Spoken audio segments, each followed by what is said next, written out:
Bienvenue sur l'Argus.fr et bienvenue chez McLaren Paris pour découvrir en avant-première la nouvelle Artura. Artura, c'est quoi? Eh bien, c'est une nouvelle supercar qui s'intercale dans la gamme entre la 720S et la GT. Comparée à sa grande sœur, la 720S, elle est aussi longue avec ses 4,34 m et aussi haute. Côté style, on reconnaît la patte du constructeur, mais l'Artura joue une partition différente de ses consoeurs avec des boucliers et un regard distinctif, davantage inspiré d'une 600 LT. Comme de coutume, McLaren a optimisé l'aéro de sa sportive. Sur le sommet des ailes avant, des ouïes permettent d'optimiser le refroidissement des freins carbone céramique.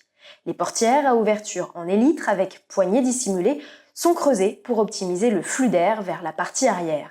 Les montants flottants relient le toit en aluminium au reste de la carrosserie.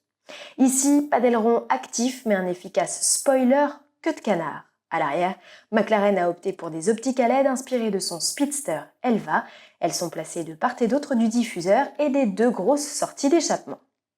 Vous vous demandez très certainement ce que je fais avec cette prise à côté de cette McLaren. Eh bien, sachez que l'Artura est la première hybride rechargeable du constructeur britannique, première hybride rechargeable de grande série. Et la particularité, c'est qu'elle associe un V6 à un électromoteur.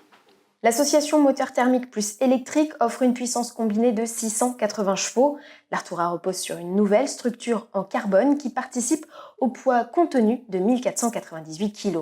Du côté des performances, la McLaren réclame 3 secondes pour passer de 0 à 100 km/h et 8 secondes 3 pour atteindre les 200. C'est 6 dixièmes de mieux que sa rivale la plus directe, la Porsche 911 Turbo S.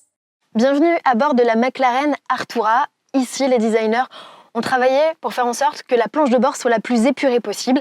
La nouveauté, eh bien, c'est cet écran, ces compteurs numériques qui sont désormais solidaires du volant, ce qui fait que quand vous bougerez la hauteur du volant ou la profondeur du volant, eh bien, tout bougera simultanément. On a également l'arrivée de 2 nouvelles commandes de part et d'autre de ces compteurs numériques qui permettront de régler le châssis ou bien la cartographie moteur. Enfin, dernière nouveauté, eh bien, c'est cette tablette tactile en position verticale de 8 pouces qui permettra notamment d'afficher le système d'infodivertissement. Cette tablette permet également d'accéder au réglage de la climatisation, du GPS ou encore du système de télémétrie embarqué. L'Artura voit également débarquer en force de nombreuses aides à la conduite telles que le freinage automatique d'urgence ou l'alerte de franchissement de ligne. Les nouveaux sièges offrent quant à eux un maintien optimum. La boîte double embrayage à 8 rapports se pilote via d'agréables palettes au volant qui tombent parfaitement sous les doigts. L'Artura a d'ores et déjà rejoint les lignes de montage de l'usine de Woking en Angleterre. Les premiers exemplaires de la sportive seront livrés à l'été 2021.